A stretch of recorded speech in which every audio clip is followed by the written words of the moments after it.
حبايب قلبي اخواتي من مصر ومن خارج مصر، وحشتوني جدا جدا من الفيديو اللي فات. النهارده كده معانا روتين جميل جدا ومشجع جدا كده. هغسل معاكم بقى الحمام ونخليه فله شمعة منورة. طبعا في اول فيديو كده يا امارات، حابه اطلب منكم بقى لايك كده واشتراك في القناه عشان تكبر وتنور بيكم كمان وكمان. طبعا اول حاجه كده انتوا شايفين بقى الحمام بتاعنا هو صغير خالص، بس ايه يعني جميل، يعني دايما زي ما احنا بنقول البركه في السكان مش في المكان. يعني ما شاء الله ربنا يبارك كده، هي الشقه صغنونه بس ما شاء الله جميله جدا وفيها البركه. دي الحمام بتاعنا الصغير بقوت، يعني شايفين انا مش عارفه ادخل الستاند جوه الحمام. هو بقى عباره عن حوض وش كده ومرايه ودش وحمام بقى فرنج كده بالشكل اللي انتوا شايفينه كده. يعني ايه هو الحجم بتاعه ايه مش كبير، يعني مش كبير قوي، بس يعني ايه مش واسع يعني، بس جميل ما شاء الله اللهم بارك.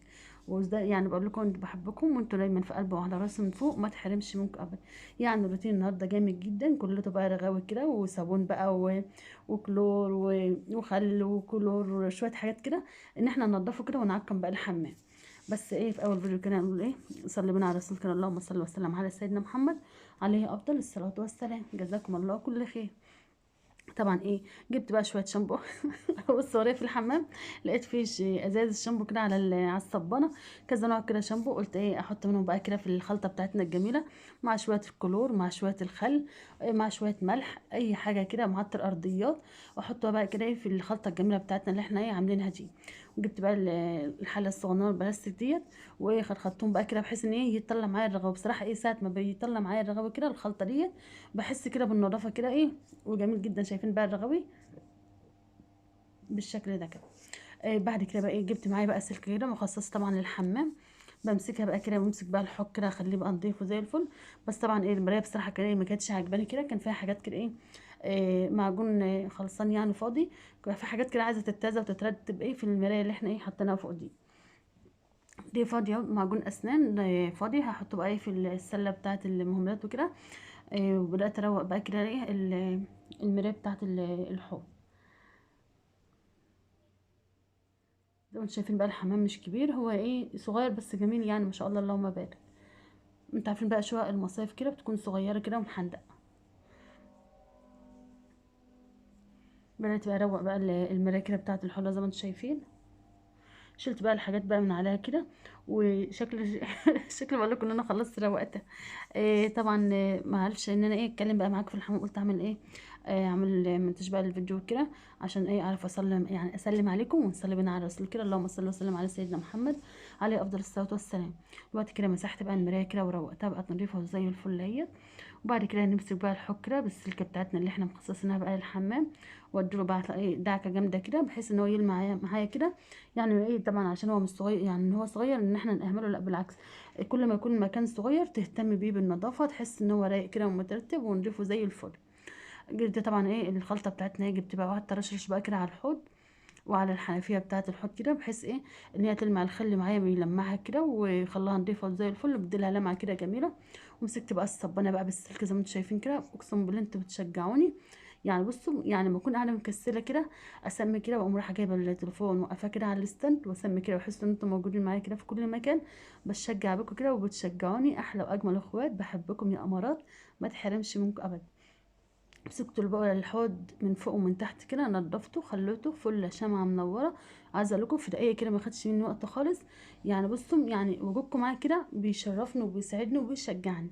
يسعد ايامك يا رب وما تحرمش منكم. طبعا بشكر كل اللي حضر كده معايا، ما تحرمش منكم، وحضوركم كده فرحني، ربنا يفرح قلوبكم يا رب وما تحرمش منكم ابدا. مسكت بقى كده الصبانه اهو زي ما انتم شايفين كده، والحنفيه بقى كده بدأت ارش عليها بقى بعد ما غسلتها، بدات ارش عليها بقى ميه نضيفه كده بحيث ان ايه تبقى نضيفه بقى كده ايه وفيها اللمعه الجميله اللي احنا عارفينها دي. بعد كده بقى همسك بقى الحمام بقى اغسله كده بقى، والجدران بقى لو فيها حاجه انضفها. بس يعني ايه واحده واحده كده ايه مع بعض. الحنفيه بقى مسكتها اهيت، والكوبايه ديت هي بلاستيك كده حطها على الحوض، مسكتها برضو ايه بالسلك كده ايه دهكتها دهكه حلوه كده عشان تنضف معايا برضو. وبرضه حابه اخد رايكم في حاجه، قولوا لي بقى شايفين بقى يعني ايه فاتحه الدش دلوقتي اللي هو ايه، يعني شوف الحوض في ضهري والدش قدامه والحمام ايه جنبي على طول. يعني هو صغير خالص بس جميل بصراحه. غسلت بقى الكوبايه من الدش اهوت، بحطها على الحوض بصراحه لما تكون ميه قطعه ولا حاجه بحطها كده على الحوض. حابه بقى اخد رايكم في موضوع بقى النقاب والطرح. اما يكون يعني في التصوير النقاب الاسمر احسن ولا الالوان؟ بصراحه حابه اخد رايكم. انتوا عارفين ما عنديش اخوات وكده، اخوات بنات يعني، فحابه اخد رايكم. قولوا لي يعني النقاب الالوان افضل في التصوير ولا النقاب الاسمر؟ بصراحه في الشقه ما كانش معايا النقاب الالوان، ما كانش معايا غير الاسمر، فما عرفتش البس الالوانات بقى على الطرحه، فلبست النقاب بقى الاسمر. بصراحه انا بحب ايه النقاب يكون ايه لون الطرحه كده. فقولوا لي بقى ايه، حابه اخد رايك يعني. بعد كده بقى ايه مسكت بقى الحمام كده. عايزه اقول لكم بقى ايه، اللي هو الجردل بتاع التسيق دوت، ده حتى برضو في الحمام، لان طبعا المطبخ بتاعنا برضو ايه ضيق وصغير. قلت بقى ايه ارشش بقى كده على الحمام كده زي ما انتم شايفين، خل بقى وكلور وشامبوهات وشويه رغاوي كده. يعني الفيديو كله النهارده مليان رغاوي والله. يعني مسكت بقى الحمام كله عايزه اقول لكم ريحته كانت مفحفحه كده من الشامبو. يعني بدأت ايه اغسل بقى كده الحمامة زي ما انتم شايفين. بس شكلي هفصل الفيديو لان ايه عشان في ناس بتبقى تتضايق كده من ايه من غسيل الحمام. فايه شكلي ايه هفصل بس الفيديو كده، واجيب بقى الفرشة بتاعة الحمام كده، بغسل بس الغطا كده بالسلك. وبعد كده بجيب بقى الفرشة المخصصة بقى للحمام كده، واغسل بقى ايه اغسل بقى بقية الحمام. انما بقى السلكة بغسل بقى الحمام من بره كده. وبعد كده بقى امسك الفرشة كده اغسل بقى بقية ايه الحمام.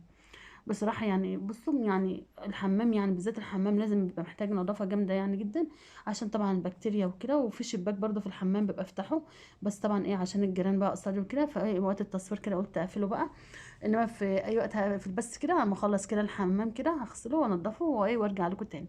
الوقت بقى نضفته وخلصت اهوت، ومسكت بقى الخرطوم، رشرشت كده عليه بقى المية كده. عايزة اقول لكم بقى يزيق كده من النظافة.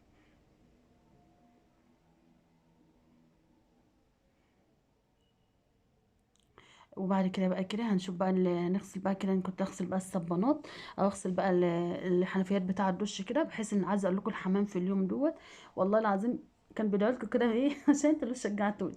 مسكته بقى كلته كده حتى يعني بصوا من فوق ومن تحت الحوض، من فوق ومن تحت. وجبت بقى الصبانات، وجبت القاعده بتاعه الحمام الافرنجي، وجبت بقى الارضيات والصبانات وكل الدش والحاجات ديت بشويه الشامبوهات ديت، روقت على على الحمام. ورشرشت بقى على الارضيه كده. بس المشكله بقى جيت ابص لقيت الفرشه مكسوره. يا لهوي يا مستهوي. قلت بقى مش مشكله بقى ايه، يعني ايه نرسمها كده ونغسل بقى كده على ايه ما نبقى نجيب بقى واحده ايه، نجيب ايه الفرشه دي. اغسل بقى بالراحه كده واحده واحده. شايفين انا رسمتها كده واحده واحده كده على ما نبقى نجيب لها ايد ان شاء الله. وعلى فكره في ايد بلاستيك كده طالعه جديد، ممكن ابقى اخدها بقى من الشقه التانية واحطها لها ان شاء الله باذن الله.